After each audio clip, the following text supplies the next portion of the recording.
Welcome to the Raising Values podcast, where the traditional family talks. You can find us on iTunes, Stitcher, and Spotify, and be sure to follow us on Facebook and Instagram. You can support the Raising Values podcast through Patreon. Phil and Gillian are behind the mic, and we hope you enjoy the show.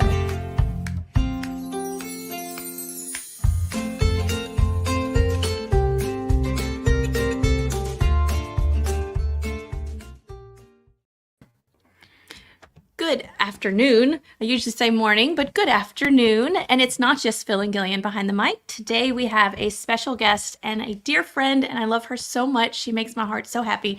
Holli Wilson, and she is the winner of our Women Who Prep giveaway that we did. So Holli got a ticket to attend the online conference, and this is where I'm going to get all the business out of the way. And since we are focusing on the Women Who Prep conference and women preppers and all that stuff with this episode, I have to tell you about the conference. So the Women Who Prep conference is April 20th through the 23rd. It is an online conference. And these are some things that you can expect. It's kind of a lot.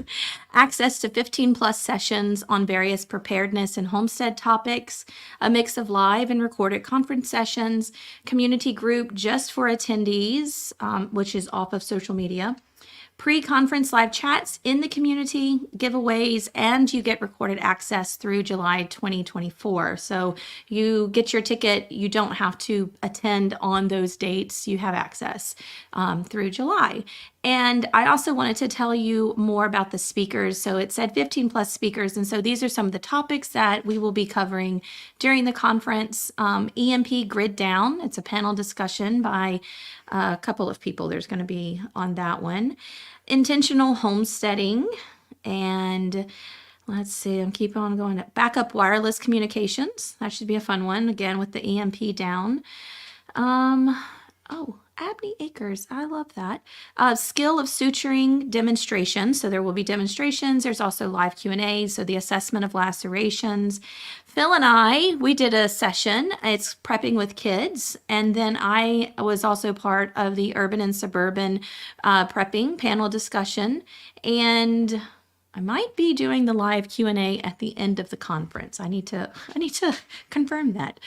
Then we have creating an herbal medicine cabinet, which I am always wanting to learn more of.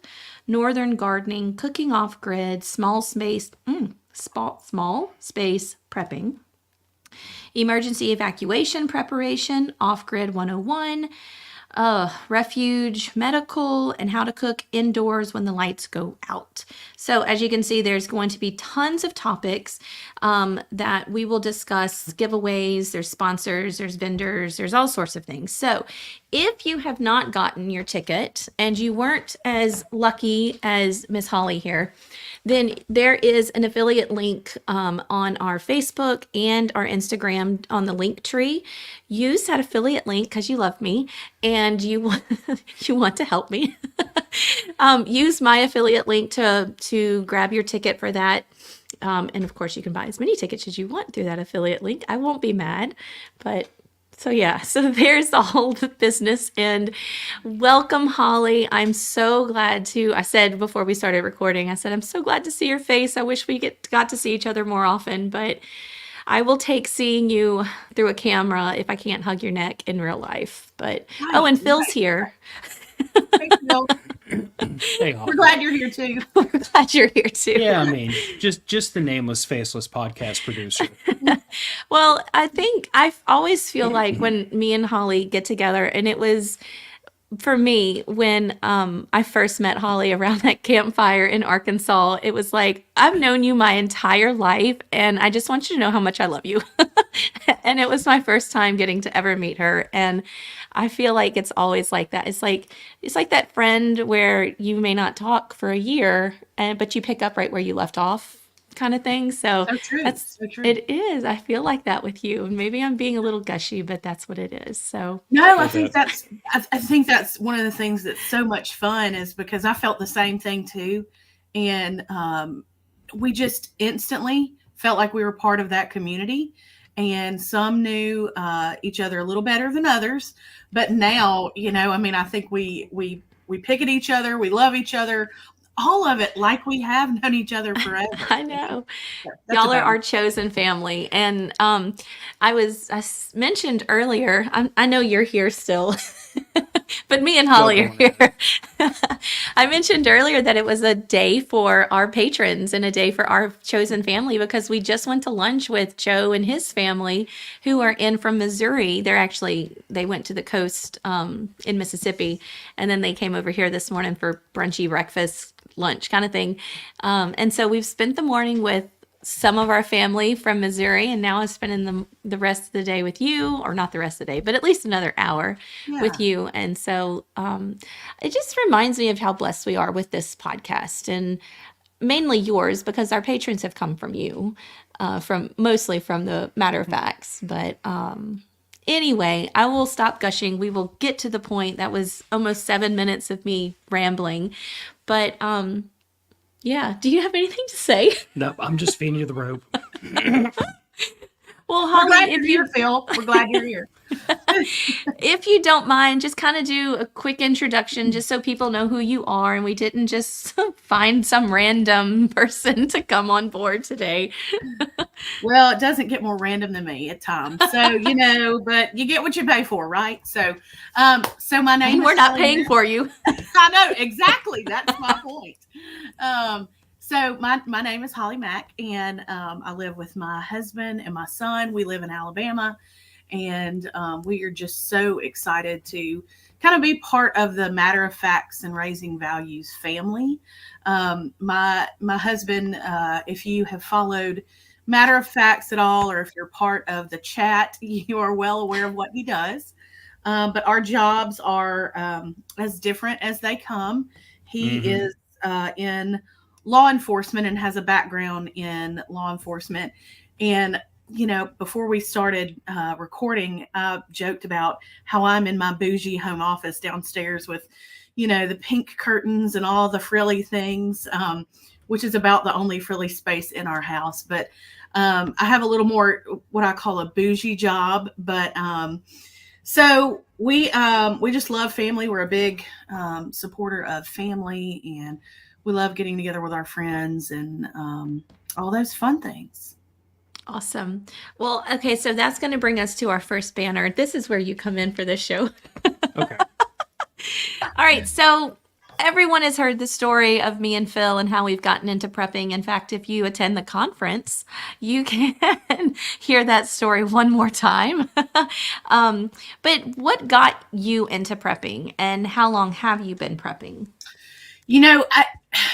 It's funny because I have to stop and really kind of realize that I've been in prepping longer than what I kind of give myself credit for.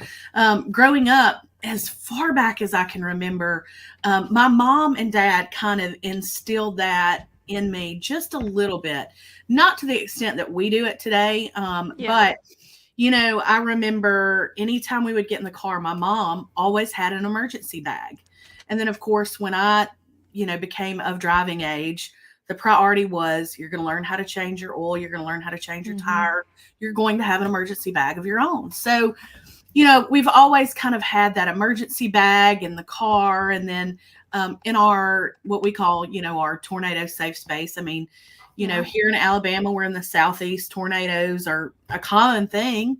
And we're as used to them as we can be. But we always talk about being prepared and not scared. And part of that is you've got your supplies, you've got your tornado kits and your tornado bags and all of that. So I grew up being aware of and prepared for those things. And then I have a background in disaster services, both in mitigation and preparation and then response. So when I was a teenager, I began volunteering for a national disaster response organization and did it for about 20 years just as a volunteer before I finally agreed to take a paid position as the disaster services programming person. And so with that, there was a little more preparedness that existed in my life for me and my immediate family, but it really wasn't until after I married my husband Kyle that really got ramped up quite a bit. So, kind of all my life in some respects, but a majority of the more dedicated prepping really has been about the past 9 years or so. Okay. I would even say that's longer than me. How long have you been prepping? Well, When did you get us started? and see what I was going to say was that what this sounds familiar to is the story I've heard from a lot of people that when you ask them this question of how long have you been into prepping, there's some kind of genesis point almost in their childhood in a lot of cases where they remember prepping lessons that they never thought of as prepping that they grew up with, but it's often characterized a lot, as you said, Holly, like we didn't take it as seriously as we do now. Our preps weren't as extensive.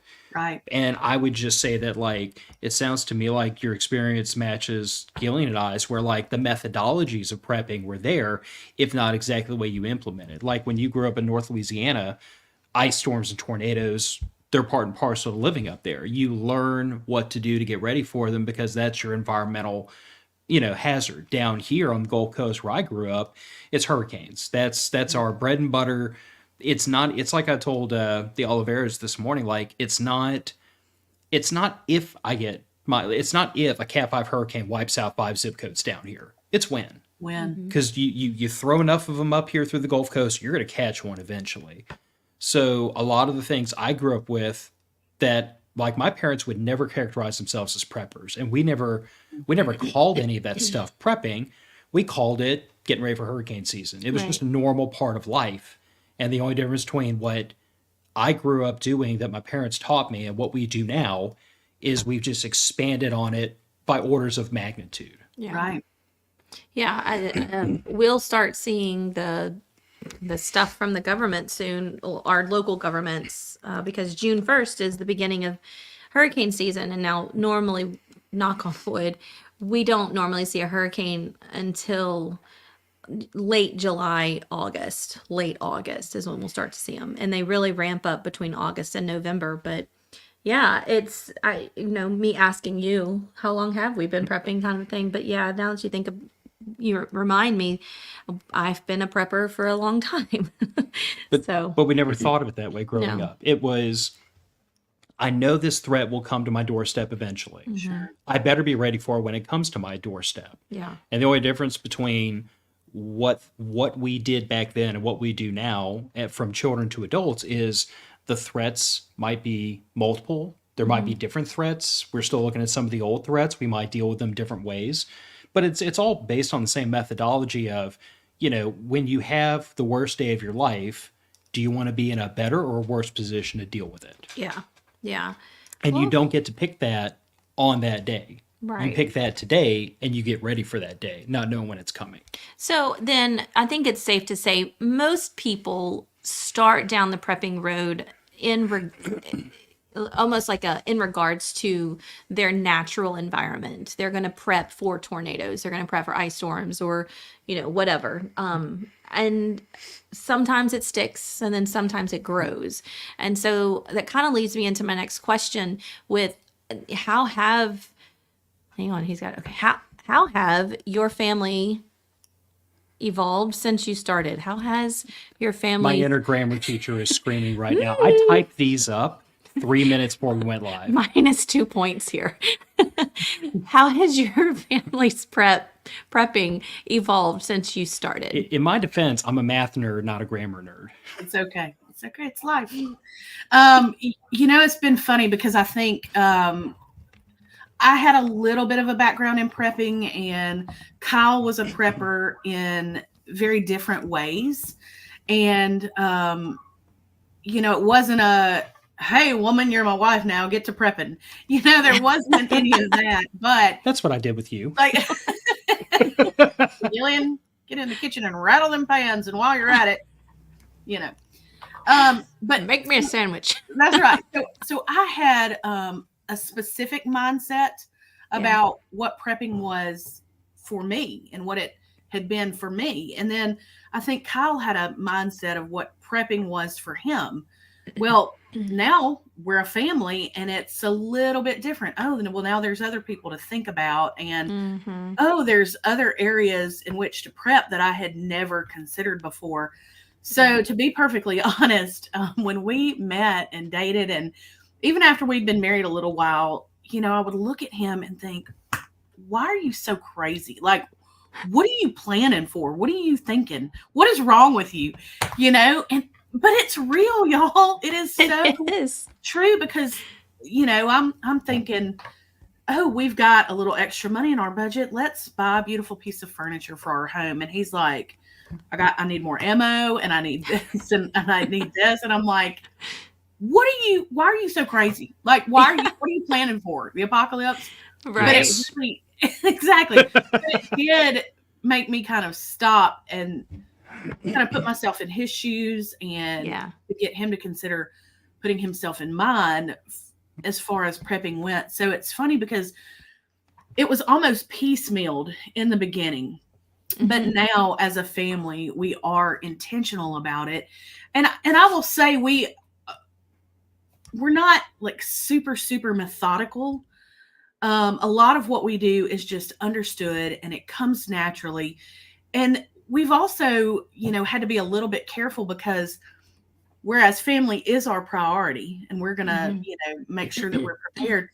If you go out and say, "Oh, well, I'm going to this preppers conference and we're spending the day, working on our stockpile or whatever," a lot of people have a misconception about what prepping is. So they think you're those crazy people who are, holed up in a bunker Mhm. reloading every Sunday and, Mhm. things like that. So we have evolved and now we are a family who does really kind of prep together in a lot of ways. Yeah, I was in that same boat. I can remember having a conversation with my father-in-law in his driveway going, I'm a little concerned. I don't know if he's like gone into the crazy, like we need to send him to the crazy house or whatever, but he's different. He's showing some different, putting energy in places that what? Who is this Yeah. man? And then the body armor showed up at the front door. I'm like, Okay. okay, I This think we might need be to serious. have a sit down conversation. What the hell are you doing? And what are you planning? And do you know something that I don't know? True story. Although, to be fair, because Holly brought up her husband being in law enforcement, having that background, my background is I'm literally a combat veteran. I I spent a year know. in Iraq Yeah. and I spent several months in post Katrina New Orleans. Yeah. So like I don't view body armor as odd. Like to me, that's literally just tools of my trade. It might sound a little off the wall to the average person, but to me, it's like if somebody said, "Hey, I need to put on my hiking boots to go hiking in the woods," like, of course, you would put on hiking boots to go hiking in the Of woods. What else are you course. supposed to wear? Well, in a situation like what I witnessed in Iraq and in New Orleans after Hurricane Katrina, you want your body armor for body armor moments. Right. But it was still one of those shock factors of, okay, we've now reached a new level. We no longer have like just 5 gallon buckets full of rice and beans in the in the garage and whatever. Now it really was that moment of he has totally lost all those marbles and they Like have how much quick fallen. plot do you need showing up at your door week after week? Right. Really? Really? Well, but Yeah. the funny part of it I is love it. she was not at that time aware because back then, like, money was a lot tighter with us than it is now. We were earlier on in our careers, and I had a very small prepper budget every month that I would Mhm. spend that money, and once that was spent, that was it. There were no extraneous purchases because I had to do adult things like plan for retirement and pay bills, Right. boring stuff, nerd stuff.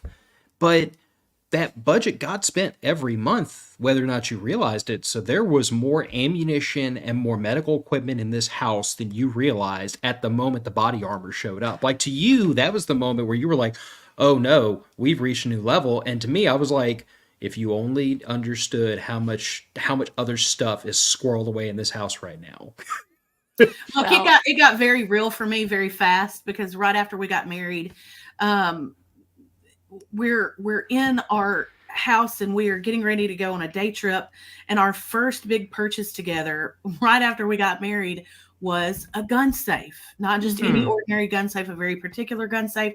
And I remember standing in the beautiful, the beautiful, the beautiful living room at the house, and all the furniture was so nice and it was so pretty. And that day, they were coming in to put the gun safe in the only room that could possibly work for this particular safe.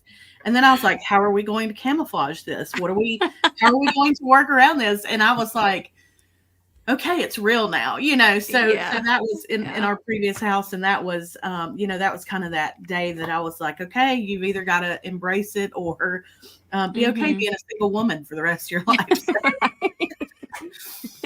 Right. It did take me just a little bit to realize that this is coming from a place of love, and he is trying to make sure that his family is protected. And Right. while it does seem crazy, at least we're not moved into a bunker and Right. No, and I have to give credit to my father for like taking that standpoint, because my father and I think to this day, like we don't see 100% eye to eye. I would say on most things, like he raised me to have my own opinion. He raised me to be my own person and make my own decisions and deal with the consequences of those decisions. And so when it comes to like my viewpoint on preparedness, he shares some of those views, but then there's it's almost like I understand where you're coming from, but I would never take it that far. And that's fine. He's got his own life situation to account for. But like I know that when he had that conversation with you, it really was him probably thinking to himself, like, I know my son. Yeah. He's going to do whatever he thinks he has to do to take care of his family. He doesn't care who says anything about it or what their viewpoint is, because they're not the people who have the responsibility to care for his family. He does. And he's Right. going to do it in whatever way he thinks is appropriate. Right. And to give your dad credit, he did talk me off the ledge and was like, give him some time. I don't think he's ready for the loony bin yet. He's just trying to take care of his family. So, Right. Yeah. like, okay, if you say so, Pops. You came around. I obviously came around because I have now joined you in the crazy. Yep. It's So, not the I crazy. mean, No, either it's that or y'all just wear us down. Who even knows at this point? But I'm, you come I'm, around. I'm kind of okay with 6 or half a dozen. It's the same thing to me. That's right. either way, it happened. So, I reordered these because she kind of started answering this about, are y'all the family that preps together? But I am curious because I have suspicion, just knowing y'all outside of this one podcast episode, like, do each one of y'all kind of have your own roles or your own like lanes or your own areas of expertise? Because like, having talked to y'all both, I kind of feel like I understand the perspective y'all came from, and it a lot echoes, I think, me and Gillian, and I can imagine y'all came at preparedness from two opposite lanes. Right. I think that's so accurate to say that. And it really is true. And, these days there's a lot. When we first got married, there was a lot that I didn't understand. And I thought, I'm like, I have married a crazy person. I've made a grave mistake. I've married a crazy person. But, now being this much farther down the road, I really appreciate it. And, when I started talking to my husband about why he was doing what he was doing in the way of preparedness and all that, I really began to appreciate it and respect it. It also made me more aware of like why he was more of a prepper, and being very cognizant of what is going on around us at all times, not just in our immediate bubble, but the bigger picture as a whole. But we are a family who preps together. We do have our own specific roles. We have a young son, and we have to be very careful about the balance between making sure that he is prepared and also not giving him anxiety or Right. frightening him or anything. And that's a very real thing. There's enough fear and anxiety in his little world anyway. And certainly, if you have the news on in the background, that can be extremely fear-inducing for a lot of folks. But we have to be careful how we approach it, but he is still very involved in the prepping. So my husband does kind of have more of the, for lack of a better term, hey, look, if ish hits the fan, I need you to be able to help our family with this. So Mhm. he is definitely more of the guns and ammo kind of guy, and more of the body armor guy, and the a lot of the life skills that he already had from just the way that he grew up, and certainly, if he needed to, being able to provide for his family, whether it was food from growing it, or hunting animals or things like that, um, to really knowing how to work with what you have to take care of your family. So that was kind of his background, and he kind of carries through with that. Mine, I'm certainly a proponent of being safe, and in my job, I mentioned I have a very, what a lot of people would call a bougie job, but in my job, I work with a lot of clients regularly, a lot of whom I don't really know ahead of time. So it's important for me to make sure that I'm armed at all times when I'm with clients, whether it's for my protection or mine and theirs. Mhm.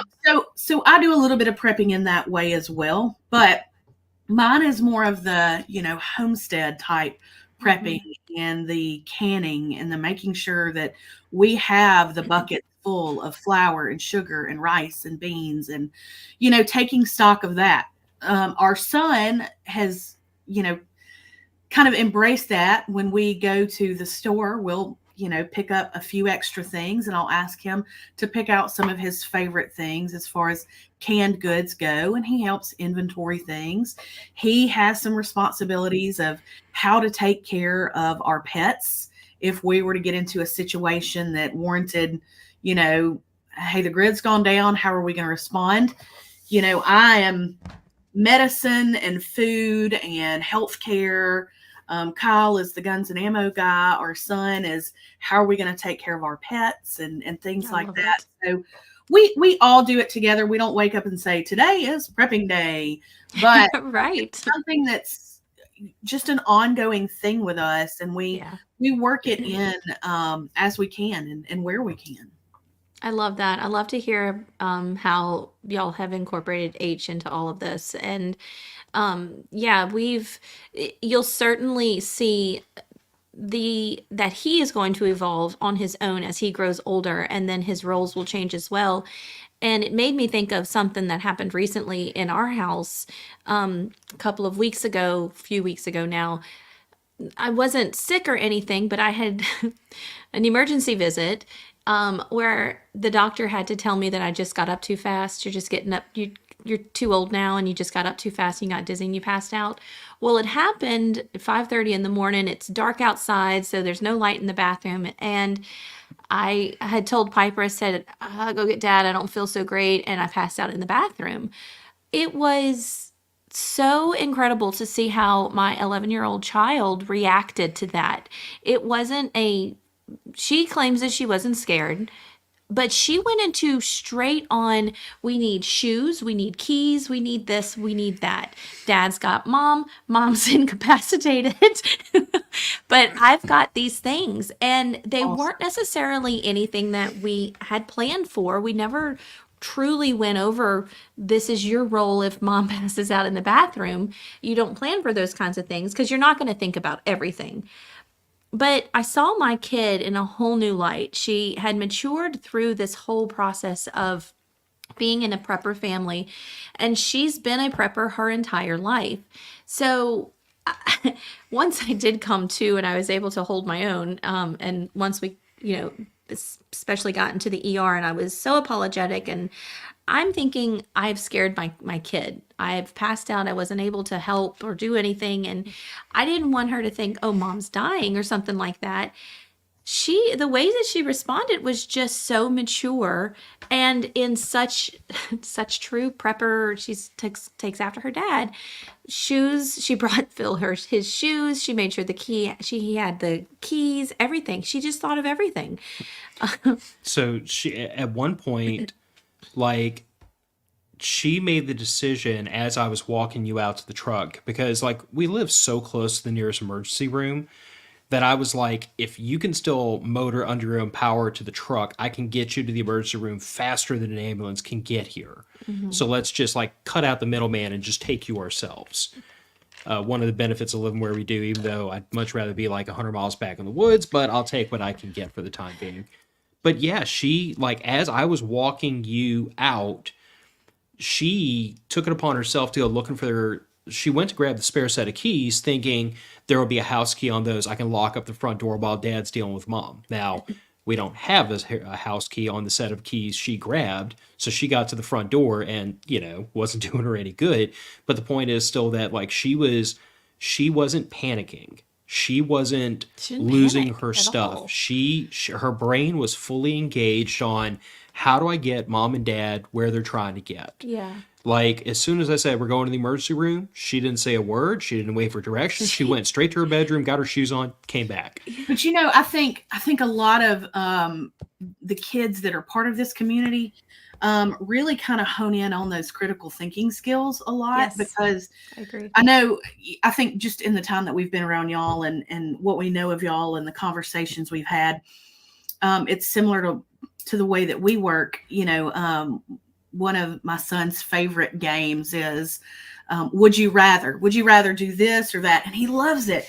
And knowing that about him, I started thinking, well, how can we play on what he plugs into to get him thinking about preparedness? And it kind of evolved from would you rather into what would you do if, and we give him scenarios. And even this afternoon at lunch, we were talking about some what would you do if scenarios that dealt with like active shooters, and what if the house were on fire and you were upstairs and I were downstairs, how would you handle that? And things like that. He really seems to dig in to those critical thinking skills. I think partially because he's still young enough that the world hasn't told him no, and no, that's not possible.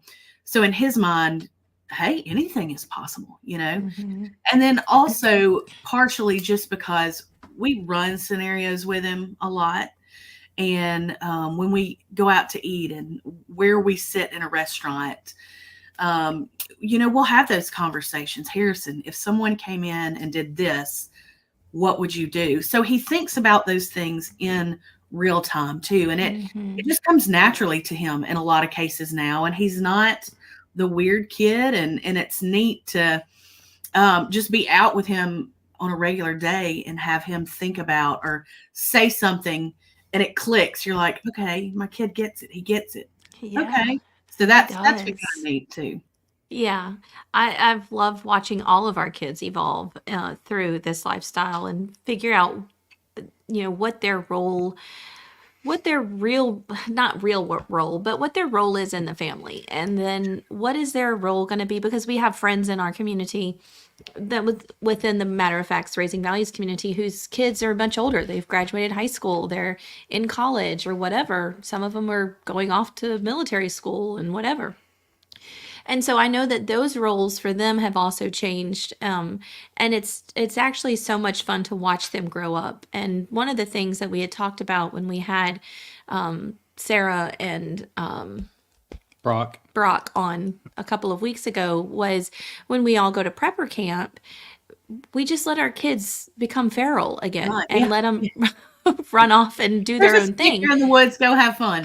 Yeah. Here's a radio and an emergency whistle in case you need to announce your location to me and I need to find you. Yeah, and I know that we can call up or text friends or whatever and say, "Have you seen Piper?" And they're like, "Oh yeah, she's down here at this vendor's booth or whatever."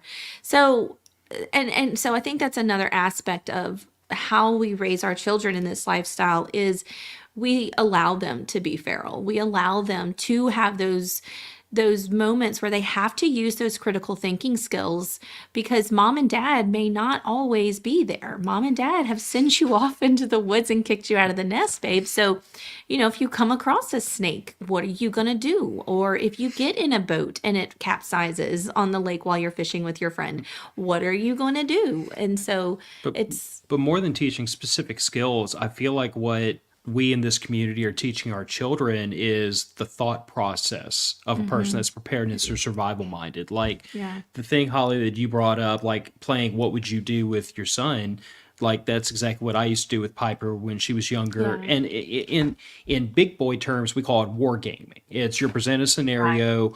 What would you do in this scenario? And it's just a thought exercise so that if that scenario ever pops up or something similar to it, you kind of already have a thought process you're engaged in. But at the very least, what we're trying to teach our children is the ability to apply past lessons to future emergencies. Like Mm-hmm. with Piper in that scenario you gave, it was, we had never told her if mom passes out, this is what you do. But Piper's been around us in enough smaller scale emergency situations like Hurricane Ida, or like it's not the first time we've had to take you to the emergency room for something or take her to the emergency room.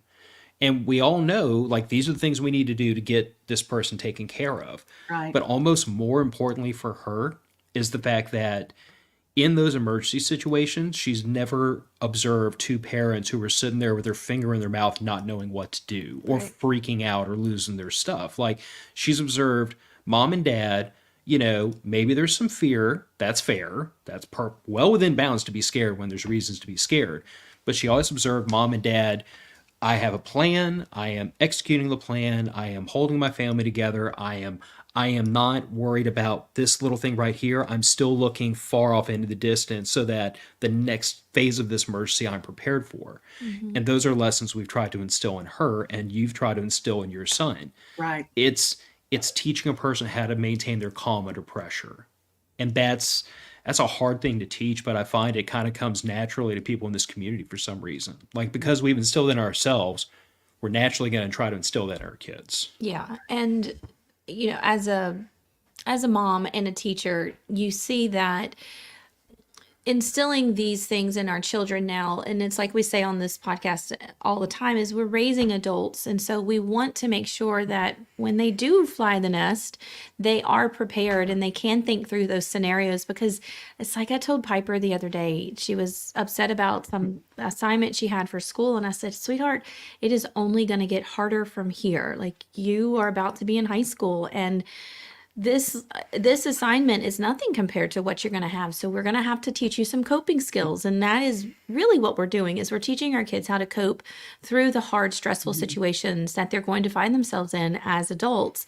And now is the time. I mean, we started, Piper was a baby when we started, you started when your son was a baby. And so, pat ourselves on the back for that. I feel like it's something that at least I didn't get when I was a child, but I don't know.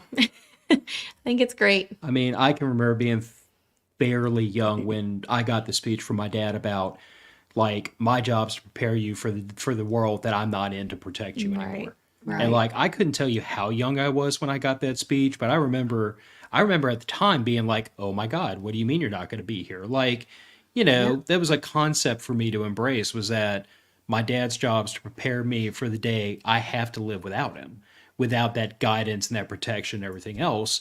And, like, I'm 41 years old and I'm not ready to lose him.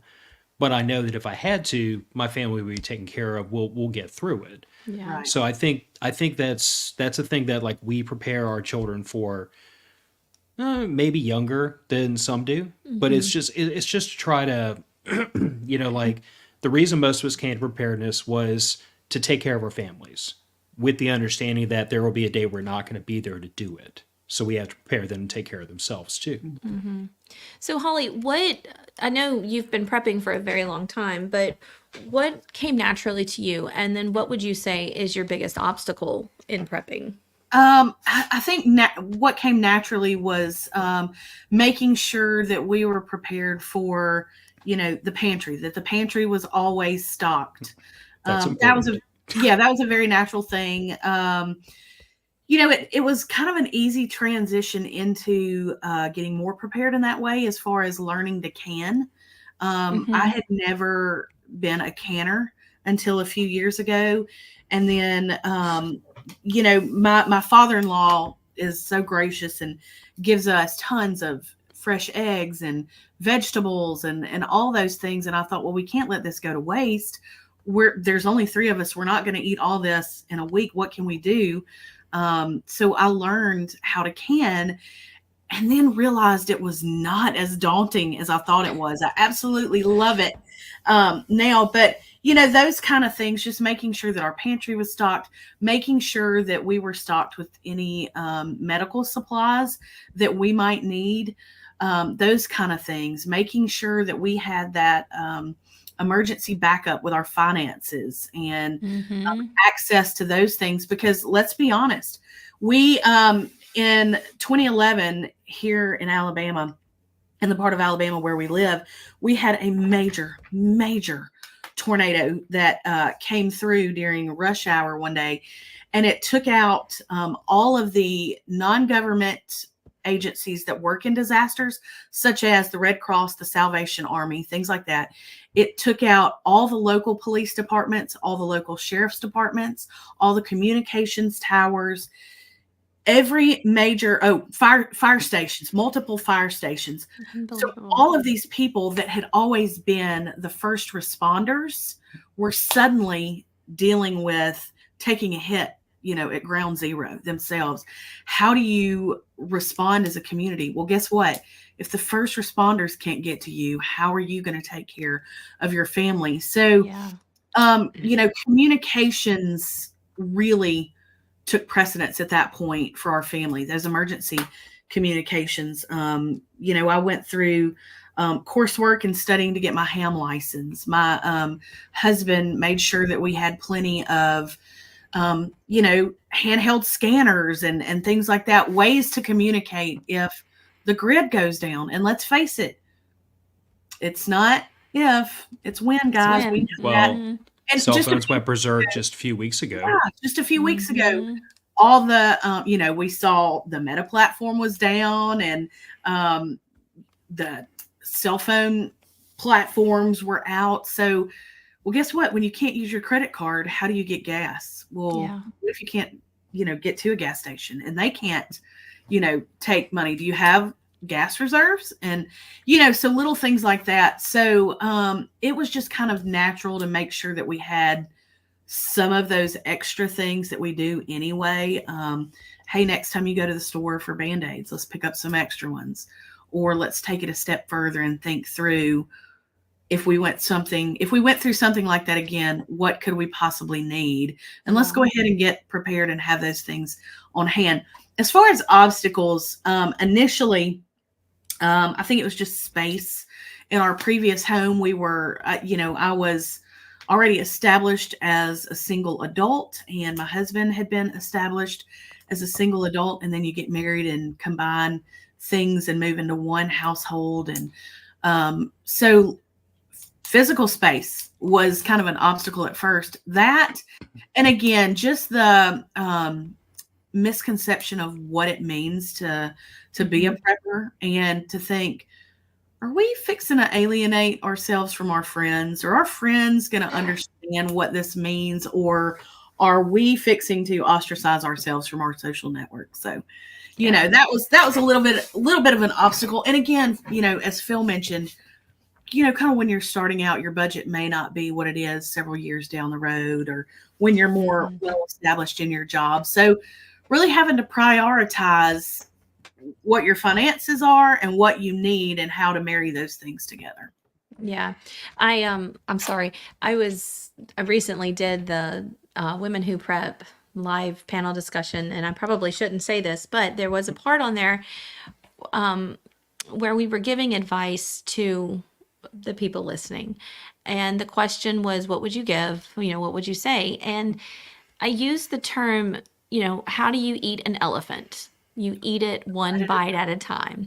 And so that is how you have to think of prepping. You have to fit it into that budget. You have to fit it into the lifestyle. My sister Phoebe had a comment earlier in the show, and she said, where's the best place to store prepped items?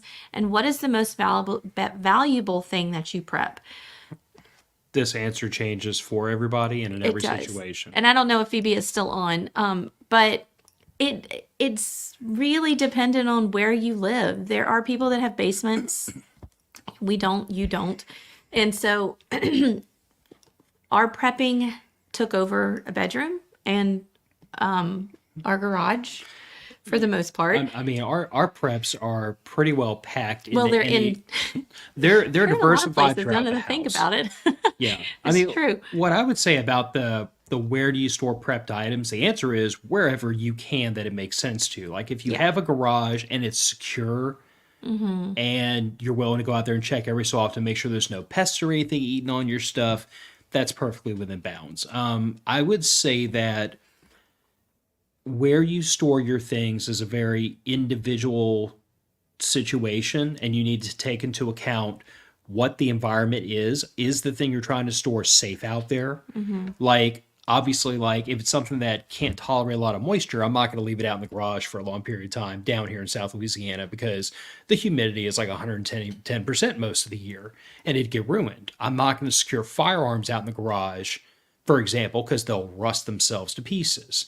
I wouldn't store firearms in the garage anyway because, the garage I feel like is safe enough for some things, but not necessarily for other things. So where you store your stuff that's a highly individual thing. As far as like the most valuable thing, I'm gonna buck a lot of the preparedness community and say it's nothing to do with firearms and ammunition. As important Right. as that is, it's water. Yeah, Mhm. I knew you were gonna say water.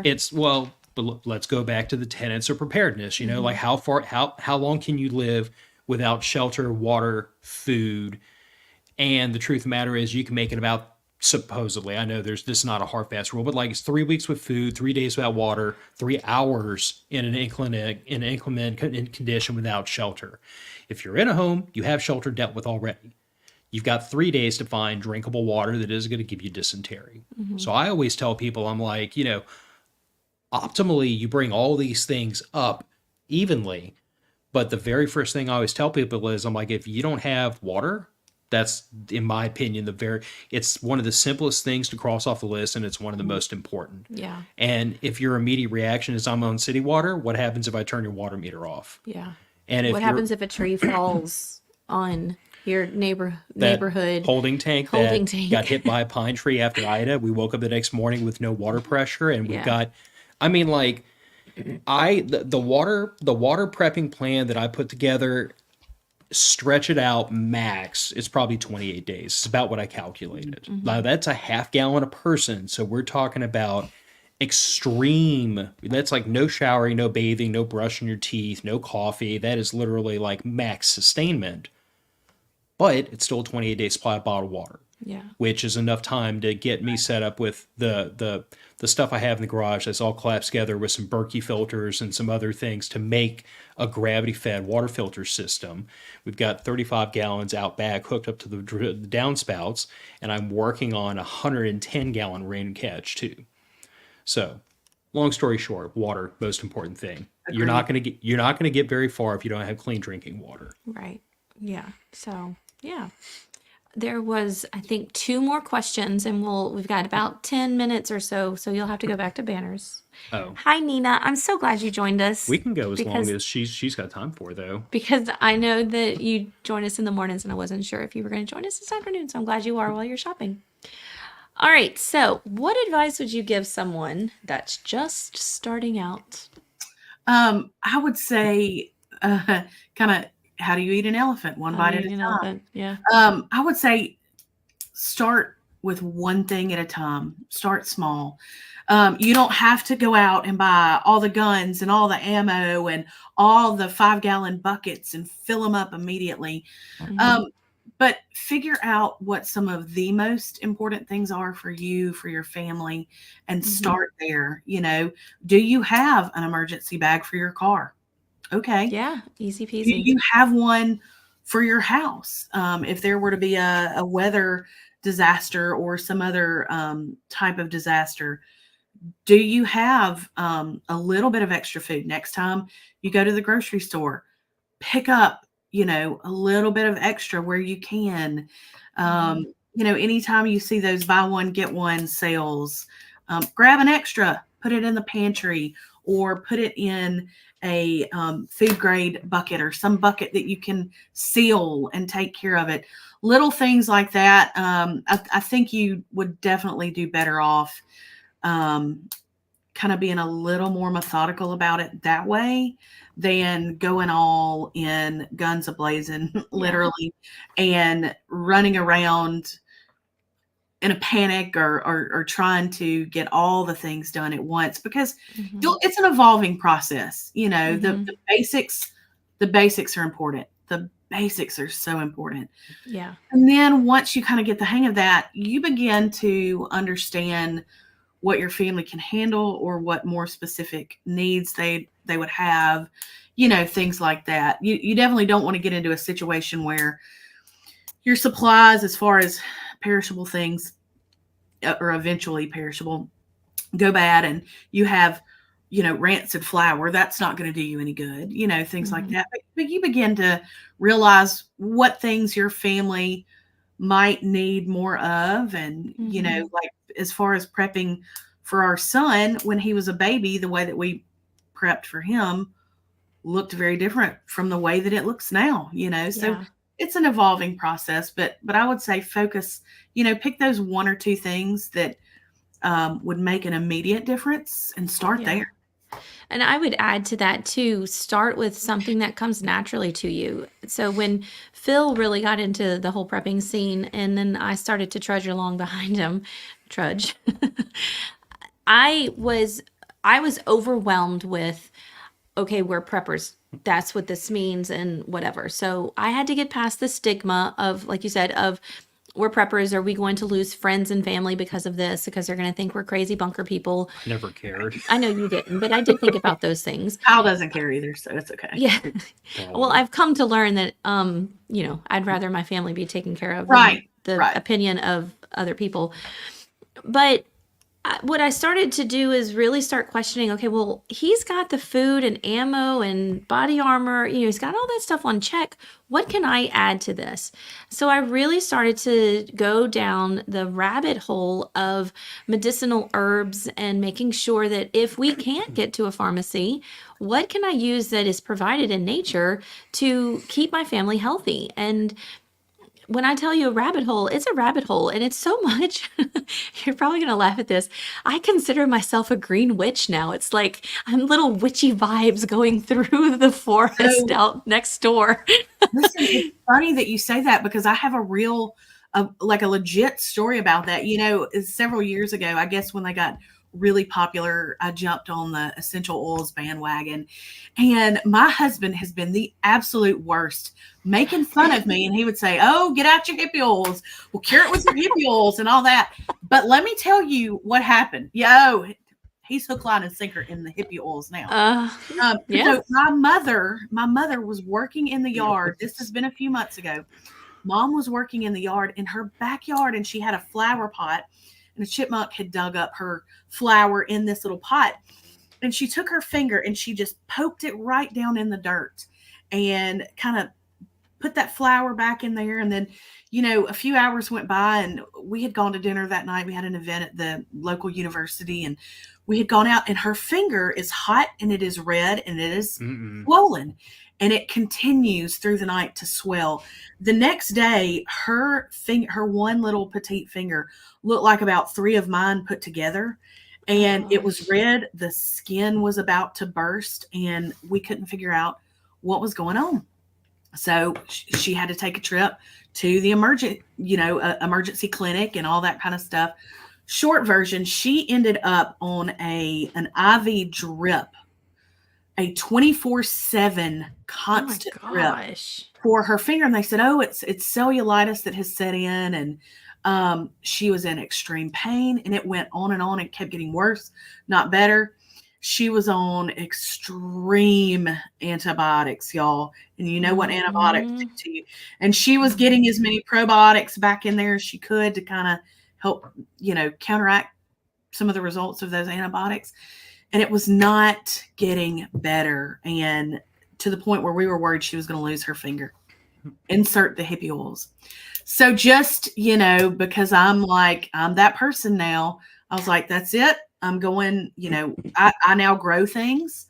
That's new for me. We are not full-on homesteaders, but, we're taking steps. And I have a garden every year now. I grow my own herbs. And so I went and grabbed some oregano. I said, well, I'm cooking dinner and I'm going to put as much fresh oregano in it as I can. And we actually used oregano oil on her finger. Within just a few hours, the swelling begins reducing. The color is coming back in her fingers. She's getting pain relief. Now, this is something that modern medicine had not been able to accurately treat, but pretty immediately we had an herbal remedy for it. Mm-hmm. Luke, okay, maybe, except that we have used that same situation in other wounds and other treatments where antibiotics might be needed.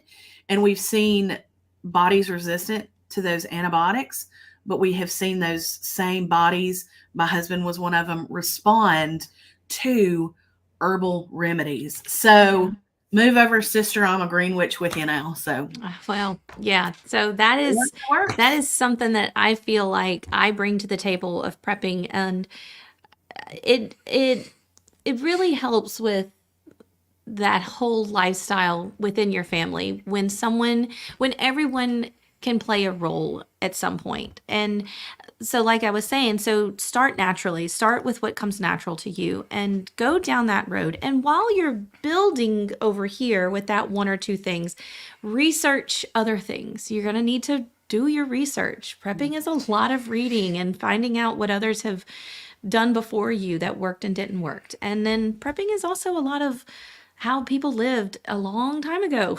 I say a long time ago, 100 years ago, 80 years ago, that's how people lived. And so research and figure out, well, what worked for them, because the manual's been written. You don't have to rewrite it. It's not that hard. So, yeah. I would also say that, like, even though there were things that I was kind of already prepping, your input was still invaluable to those. Because, like, our food prepping, I would say, when I was the only one doing it, was very one dimensional. It was lots of rice and beans. It was lots of, like, what is it going to take to keep my family from starving to death if we have to fall back on this? And to that end, like, I had again, the water was bottled up to about a 28-day standard. I had the food up to about the same standard, which goes to what we were talking about earlier about how you bring all things up somewhat evenly if you can. And I started out prepping for a 3-day emergency, and then a week emergency, and then 2 weeks, and then this was about the 4-week mark. And then when you came in, you were like, I really appreciate you doing all this prepping and you getting all this food put away. But if you don't have baking supplies to make me and your child brownies in the middle of a bad day, it's going to be a worse day. Your child, who will eventually be a woman, who will need those chocolates and brownies. So as a result, if you want to live through this apocalypse, you will.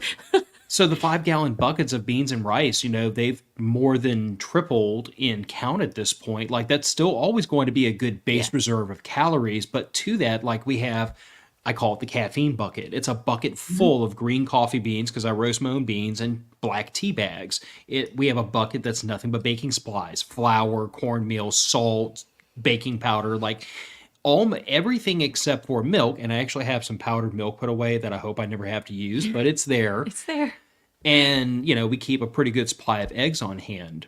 But I continue to expand our food stock in the direction that you were guiding me, because to me, it doesn't matter, except for maybe a cost perspective, whether I prep this or this for food, except that this will make my daughter and wife a little happier in an emergency situation than this will. Yeah. And, that's just one more, of course, layer to throw into the whole survivalism and preparedness lifestyle. Is if you're going to have to rough it and keep morale up. Thrive, not thrive. Right. And especially in a time when you are in control of your preps, try to keep your morale up. Make sure you have some extra underwear, or make sure you have the soap in your preps, and make sure you have those things that are going to keep you alive from your women that live in the house. So, Nina, there was a question or something that Nina had said in the comments. Don't fall for the gimmick stuff. Yeah, that's a big one. We are definitely a community that is targeted. And especially if you're new to prepping, there's a lot of weeds that you've got to get through to figure out what's real and what's not real and what's a gimmick and what's not a gimmick. And that's where I would say podcasts like this and Matter of Facts and the communities that are already established will help you, because we've either been there and done that. We've tried out those things. We've seen, and honestly, y'all, you'll see, follow the podcasts or the YouTube channels or whatever and see who their sponsors are. Because a lot of times those people aren't going to be sponsored. They're not going to go along with the sponsorship that they don't trust or willing to incorporate into their lifestyle. So look at those sponsorships and things like that. So again, do your research.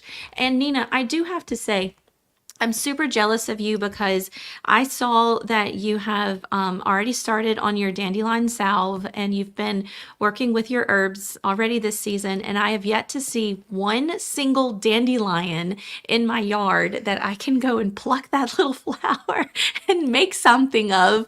So congrats to you for making your dandelion salve this year. I'm super jealous of you. I was actually looking across the street yesterday when we were on our date. This man was mowing the yard. And I was like, oh, don't mow over that. Would it be really weird if I ran across the street and was like, stop, I need to pick these flowers? I wouldn't have judged you. No, but I'm sure he would have been like, all right, crazy Probably. lady, get your flowers. I mean, all I would say in that vein is simply, like, when it comes to content creators, the old rule is that there's not a lot of reality television. There's not a lot of reality in social media and content creation, unfortunately. True. So I would say that when you're looking to a content creator for preparedness content or preparedness ideas, I really tend to follow the ones that, they're either speaking from experience. In other words, like, this is what I was taught. I tried it. It works. Therefore, I'm passing it along. And I also say, look for the ones that show you their scars. Because, like, I've made a point over the years of coming on Matter of Facts and saying, like, hey, guys, I tried this. It was a dumb idea. Don't do that. Because, like, my point of view is we as a the rising tide floats all boats. This community gets better when we share our experiences with each other. And sometimes those experiences are just not going to be flattering. Like, we're going to screw stuff up. I'm going to have to admit to the entire world after, the morning after Hurricane Ida, I was a moron for not having a chainsaw on hand. And by the way, boys and girls, they mess with me mercilessly for months about not having a chainsaw in my moment of weakness. You incorrigible bunch of jerks. But I fixed the problem eventually. You did. So, I think that's important, though, is you have to look at the people who are willing to show you their scars and say, I screwed up. I was not ready for this, or I tried this and it didn't work the way I thought it would. And when you find a person that's that genuine, then I feel like they can kind of help you find your path. Yeah. So my last question for you is, what are you most looking forward to from the conference now that you're the big winner? Yay! I'm really excited about that, by the way. Two things. Definitely, as we talked about a second ago, one of the courses specifically about herbal remedies and things like that. I'm always a big proponent of fixing things naturally if you can. And let's be honest, there is a place for modern medicine, certainly. But, modern medicine hasn't always existed in the way that it does now. And people still were able to heal themselves and their family members through old ways. So I'm really excited about that particularly. But one of the things that I'm really looking for as far as a takeaway is you don't know what you don't know. And I'm really interested in hearing how other people prep. What have I not thought about before that I don't realize? I know that there's going to be a lot of discussion on the grid going down. Yeah. That is certainly something that I feel will probably be one of the most valuable topics that will be discussed. So I'm really looking forward to that. But I am, as I said, we're not homesteaders. We just, where we live right now, we don't have that capacity to truly be homesteaders 100% in the way that most people think about homesteading. So we're a little bit limited as far as some of the ways in which we can prep as far as that goes. And I'm really curious to hear about the urban and suburban prepping and see how those things compare. So I think there's going to be a lot of value just across the board from all the sessions. Mm-hmm. And I'm really excited to see what things maybe I've never thought of before that will that we'll incorporate into our lifestyle. Yeah. Like I said earlier, I was part of the urban and suburban panel discussion. And so I got to share about an hour of discussion time with, well, gosh, of course I can't remember their names, but you need to go follow them on Instagram. But Mother Mother Prepper. Prepper Mother Prepper. and Prepped Like a Mother are very much into that suburban and urban, especially why can't I remember her name? Mother Prepper. Yeah, like her actual name. I can't remember her name. I've never met her. I just follow her content. Yeah, she's pretty awesome and very straightforward and will tell you like it is, and I love it. But I'm glad that you're interested in that too. I think that is going to hit home with a lot of people because most people live in urban and suburban areas. And it's just like, Phoebe's comment earlier, where do you prep your stuff if you live in an urban or suburban area? So, yeah, so good. I'm glad you're looking forward to those things. I'm really excited for this conference. And I think Allison has done an amazing job with putting on such a huge event. It has become a beast. And I think that she's, pretty awesome for taking on such a thing. I do have to always give creds to Prepper Camp, and that's our home away from home in September.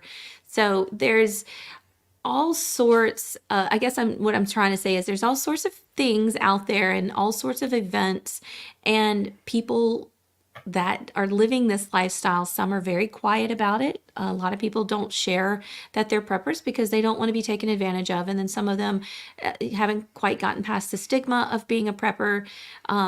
It comes with all sorts of weird thoughts and whatever from people. But yeah, I don't know what else I was going to say, but my mind totally went blank. So do you have anything else? I'm glad you were a part of the show today, Phil. I did have one thing that I can't remember if I managed to slip in earlier or not, but when y'all were talking about like getting started prepping and the advice to give to a new prepper, like the one thing I always try to encourage people is, like prep in the way that fits with your lifestyle. Because if you can't make this a normal everyday part of your lifestyle, it becomes infinitely more difficult. Like if you're at that age where your child, we've all been there, will not eat anything but chicken nuggets and the little cups of macaroni and cheese, then guess what? You prep chicken nuggets and macaroni and cheese because that's what your kid will eat. Yeah. Like if you're on a special diet, that's what you prep. You prep to your special diet.